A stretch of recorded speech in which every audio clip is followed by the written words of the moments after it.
श्री गणेशाय नमः। नमस्कार दोस्तों, स्वागत करती हूँ आपका मेरे चैनल शिव शक्ति केंद्र में। दोस्तों, सावन सोमवार का धार्मिक महत्व बहुत खास माना गया है और यह शिव तत्व की प्राप्ति के लिए सबसे उत्तम और प्रभावशाली अवसर माना जाता है। इस अवसर पर यदि आप सच्ची श्रद्धा से भगवान शिव की पूजा करें और व्रत रखें तो शिव जी आपकी हर मनोकामना पूरी करके आपके जीवन से हर प्रकार के तनाव और कष्ट को दूर करते हैं। व्रत रखने के साथ ही सावन में सोमवार की कथा का पाठ करना भी ज़रूरी होता है। इस कथा को पढ़ने के बाद ही आपको व्रत का संपूर्ण फल मिलता है। तो आइए जानते हैं सावन की सोमवार की व्रत कथा। एक बार मृत्युलोक में भ्रमण करने की इच्छा करके एक समय श्री भूतनाथ भगवान भोलेनाथ माता पार्वती के साथ मृत्युलोक में पधारे। भ्रमण करते करते दोनों विदर्भ देशांतर्गत अमरावती नाम की अति रमणीक नगरी में पहुँचे। अमरावती नगरी स्वर्ग के सदृश सभी प्रकार के सुखों से परिपूर्ण थी। उसमें वहाँ के महाराज द्वारा बनवाया हुआ अति रमणीक शिव जी का मंदिर भी था। भगवान शंकर भगवती पार्वती के साथ इस मंदिर में निवास करने लगे। एक समय माता पार्वती जी भगवान भोलेनाथ को प्रसन्न देखकर बोली, हे महाराज, आज तो हम दोनों चौसर खेलेंगे। शिवजी ने प्राण प्रिया की बात को मान लिया और चौसर खेलने लगे। उसी समय मंदिर का पुजारी ब्राह्मण मंदिर में पूजा करने आया। माता पार्वती ने पुजारी से प्रश्न किया, पुजारी जी बताओ, इस बाजी को हम दोनों में से कौन जीतेगा? ब्राह्मण बिना विचारे जल्दी से बोल उठा कि महादेव जी की ही जीत होगी। थोड़ी देर में बाजी समाप्त हो गई और पार्वती जी की जीत हुई। पार्वती जी को बहुत गुस्सा आया और ब्राह्मण को झूठ बोलने के अपराध के कारण श्राप देने चली। भोलेनाथ ने पार्वती को बहुत समझाया, लेकिन उन्होंने ब्राह्मण को कोढ़ी होने का श्राप दे दिया। कुछ समय बाद पार्वती जी के श्रापवश पुजारी के शरीर में कोढ़ पैदा हो गया। वह बहुत अधिक दुखी रहने लगा। पुजारी को कष्ट भोगते हुए जब बहुत दिन हो गए, तब एक दिन देवलोक की अप्सराएं शिवजी की पूजा करने के लिए उस मंदिर में पधारी। पुजारी के कोढ़ के कष्ट को देखकर उन्हें बड़ी दया आई। उन्होंने उससे रोगी होने का कारण पूछा। पुजारी ने निसंकोच सारी बातें बता दी। वे अप्सराएं बोली, हे पुजारी, अब तुम अधिक दुखी मत होना। सावन सोमवार का व्रत भक्ति भाव से करो। पुजारी ने अप्सराओं से व्रत की विधि पूछी। अप्सराओं ने बताया, सोमवार को भक्ति भाव से व्रत करो, साफ वस्त्र पहनो, संध्या व उपासना के बाद आधा सेर गेहूं का आटा लो और उसके 3 भाग कर लो। घी, गुड़, दीप, नैवेद्य, पुंगी फल, बेलपत्र, जनेऊ जोड़ा, चंदन, अक्षत, पुष्पादि से प्रदोष काल में भगवान शिव की पूजा करो। फिर उसके बाद 3 भागों में से 1 भाग शिवजी को अर्पण करो, बाकी 2 शिवजी का प्रसाद समझकर उपस्थित लोगों में बांट दो और आप भी प्रसाद समझकर खाओ। इस विधि से 16 सोमवार व्रत रखो। 17वें सोमवार को 5 सेर पवित्र गेहूं के आटे की बाटी बनाओ, उसमें घी और गुड़ मिलाकर चूरमा बनाओ। भगवान भोलेनाथ को भोग लगाकर उपस्थित भक्तों में बांट दो। इसके बाद कुटुंब सहित प्रसाद लो तो शिवजी की कृपा से उसकी सभी मनोकामनाएं पूर्ण हो जाती है। ऐसा कहकर अप्सराएं स्वर्ग को चली गई। ब्राह्मण ने यथाविधि षोडश सोमवार व्रत किया तथा भगवान शिव की कृपा से रोग से मुक्ति पाकर आनंद से रहने लगा। कुछ दिन बाद शिवजी और पार्वती जी उस मंदिर में पुनः पधारे। ब्राह्मण को निरोग देखकर पार्वती जी ने ब्राह्मण से रोग से मुक्त होने का उपाय पूछा। ब्राह्मण ने 16 सोमवार व्रत कथा सुनाई। पार्वती जी बहुत प्रसन्न हुई। ब्राह्मण से विधि पूछकर स्वयं भी व्रत करने के लिए तैयार हो गई। व्रत करने के बाद उनकी मनोकामना पूरी हुई और उनके रूठे बेटे स्वामी कार्तिकेय स्वयं माता के आज्ञाकारी हुए। कार्तिकेय जी को अपना यह विचार परिवर्तन का रहस्य जानने की इच्छा हुई। वे माता से बोले, हे माता, आपने ऐसा कौन सा उपाय किया जिससे मेरा मन आपकी ओर आकर्षित हो गया? पार्वती जी ने वही षोडश सोमवार व्रत की कथा उनको सुना दी। कार्तिकेय जी ने कहा, इस व्रत को मैं भी करूँगा क्योंकि मेरा प्रिय मित्र ब्राह्मण बहुत दुखी दिल से परदेश गया है। मेरी इससे मिलने की बहुत इच्छा है। कार्तिकेय जी ने भी इस व्रत को किया और उनका प्यारा मित्र मिल गया। मित्र ने इस आकस्मिक मिलन का भेद पूछा तो कार्तिकेय जी बोले, हे मित्र, हमने तुम्हारे मिलने की इच्छा करके 16 सोमवार का व्रत किया था। अब तो ब्राह्मण मित्र को अपने विवाह की बड़ी चिंता हुई। उसने कार्तिकेय जी से व्रत की विधि पूछी और यथाविधि व्रत किया। व्रत के प्रभाव से जब वह किसी कार्य से विदेश गया तो वहाँ के राजा की लड़की का स्वयंवर था।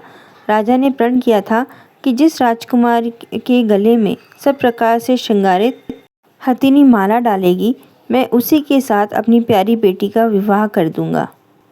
शिवजी की कृपा से वह ब्राह्मण भी उस स्वयंवर को देखने की इच्छा से राज्यसभा में एक ओर जाकर बैठ गया। नियत समय पर हथिनी आई और उसने जयमाला उस ब्राह्मण के गले में डाल दी।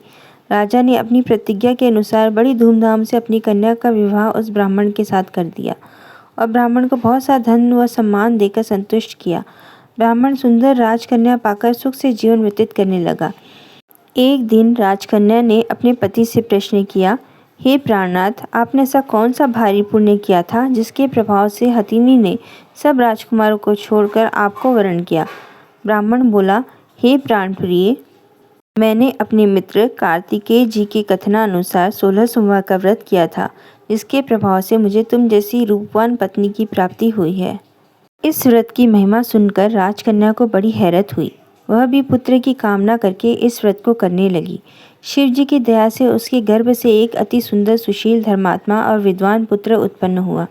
माता और पिता उस देव पुत्र को पाकर अधिक प्रसन्न हुए और उसका लालन पालन अच्छी प्रकार से करने लगे। जब पुत्र समझदार हुआ तो एक दिन उसने अपनी माता से प्रश्न किया कि हे माँ, तुमने कौन सा व्रत और तप किया है जो मेरे जैसा पुत्र तुम्हारे गर्भ से उत्पन्न हुआ? उसकी माता ने 16 सोमवार की व्रत कथा पुत्र को बताई। पुत्र ने सब तरह के मनोरथ पूर्ण करने वाले इस सरल व्रत को सुना तो वह भी राज्याधिकार पाने की इच्छा से इस व्रत को करने लगा। व्रत शुरू करने के बाद एक देश के वृद्ध राजा के दूतों ने आकर उसको राजकन्या के लिए वरण किया। राजा ने अपनी बेटी का विवाह ऐसे सर्वगुण संपन्न ब्राह्मण युवक के साथ करके बड़ा सुख प्राप्त किया। वृद्ध राजा के दिवंगत हो जाने के बाद इसी ब्राह्मण को सिंहासन पर बैठाया गया, क्योंकि दिवंगत राजा का कोई पुत्र नहीं था। राज्य का उत्तराधिकारी होकर भी यह ब्राह्मण पुत्र 16 सोमवार व्रत करता रहा। जब 17वां सोमवार आया तो विप्रपुत्र ने अपनी प्रियतमा से पूजन सामग्री लेकर शिव पूजा के लिए शिवालय में चलने को कहा, परंतु उसकी पत्नी ने उसकी आज्ञा की परवाह न की। दास दासियों द्वारा सब सामग्रियां शिवालय में भिजवा दी, परंतु स्वयं नहीं गई। जब राजा ने शिवजी का पूजन समाप्त किया तब आकाशवाणी हुई, हे राजा, अपनी इस रानी को राजमहल से निकाल दे, नहीं तो यह तेरा सर्वनाश कर देगी। यह आकाशवाणी सुनने के बाद राजा के आश्चर्य का ठिकाना न रहा।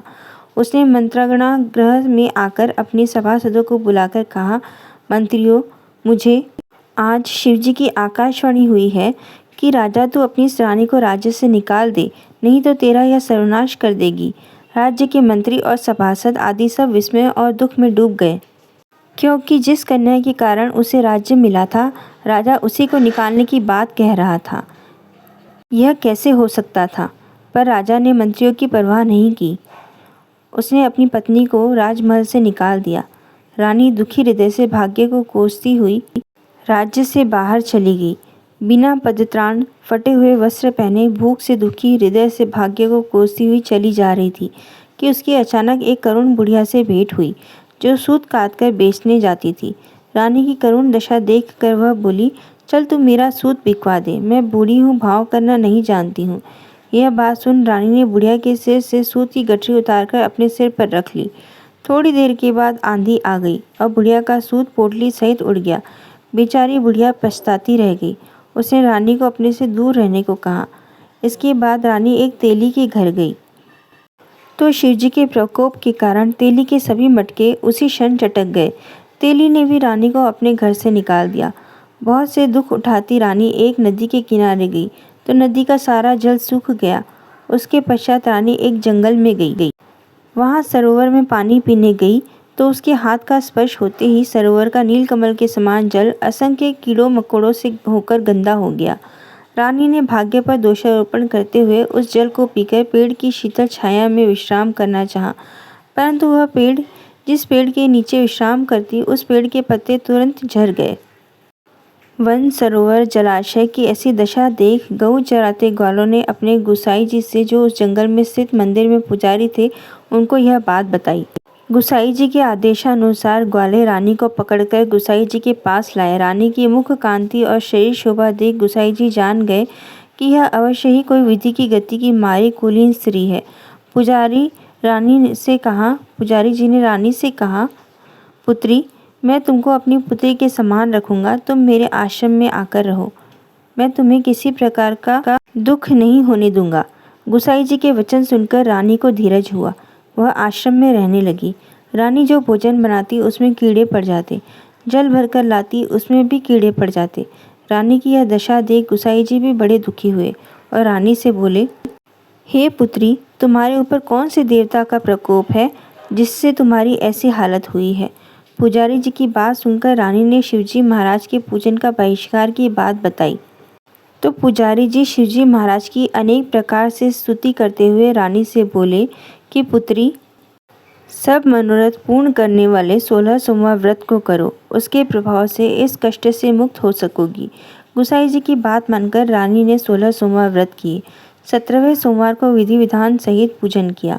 उस पूजा के प्रभाव से राजा के हृदय में विचार आया कि रानी को गए बहुत समय बीत गया, न जाने कहाँ कहाँ भटकती होगी, उसे ढूंढना चाहिए। यह सोचकर रानी को तलाश करने के लिए राजा ने चारों दिशाओं में दूत भेजे। वे दूत रानी को तलाश करते हुए गुसाई जी के आश्रम में पहुँचे। वह रानी को पाकर उनसे रानी को अपने साथ ले जाने का आग्रह करने लगे, परंतु गुसाई जी ने मना कर दिया। दूत चुपचाप वापस लौट आए और राजा को रानी का पता बतलाया।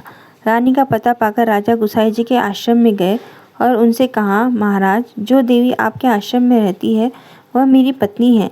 शिव जी के प्रकोप के कारण मैंने उसको त्याग दिया था। अब मैं भोलेनाथ की कृपा से उसे लेने आया हूँ।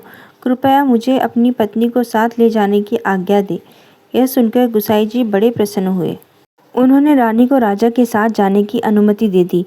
राजा बड़ी प्रसन्नता से रानी को महल में लेकर आया। सारे राज्य में उत्सव मनाया गया और चारों तरफ प्रसन्नता की लहर दौड़ गई। सारी प्रजा ने अपनी रानी के आने पर खुशियां मनाई। राजा और रानी फिर नियम पूर्वक 16 सोमवार के व्रत का पालन करते हुए बहुत समय तक आनंद पूर्वक भूलोक पर निवास करते रहे। अंत समय में दोनों को मोक्ष की प्राप्ति हुई। इस प्रकार जो मनुष्य 16 सोमवार के व्रत को श्रद्धापूर्वक करता है, उसकी सभी मनोकामनाएं भगवान शिव जी की कृपा से पूर्ण होती है और उसे मोक्ष की प्राप्ति होती है। तो दोस्तों, ये थी आज की कथा। आशा करती हूँ कि यह वीडियो आपको पसंद आया होगा। वीडियो अगर आपको पसंद आया है तो वीडियो को लाइक ज़रूर कीजिए, कमेंट में हर हर महादेव भी ज़रूर लिखिए और वीडियो को ज़्यादा से ज़्यादा अपने दोस्तों और रिश्तेदारों के साथ शेयर भी कीजिए। और यदि आप मेरे चैनल पर नए हैं तो चैनल को सब्सक्राइब करना ना भूलें और पास ही जो बेल आइकन है उसे भी प्रेस कीजिए, ताकि मेरे नए आने वाले वीडियो की नोटिफिकेशंस आपको मिलते रहें, क्योंकि मैं इसी तरह के वीडियो लेकर आती रहती हूँ। मैं मिलती हूँ आपसे अगले वीडियो में। श्री शिवाय नमस्तुभ्यम।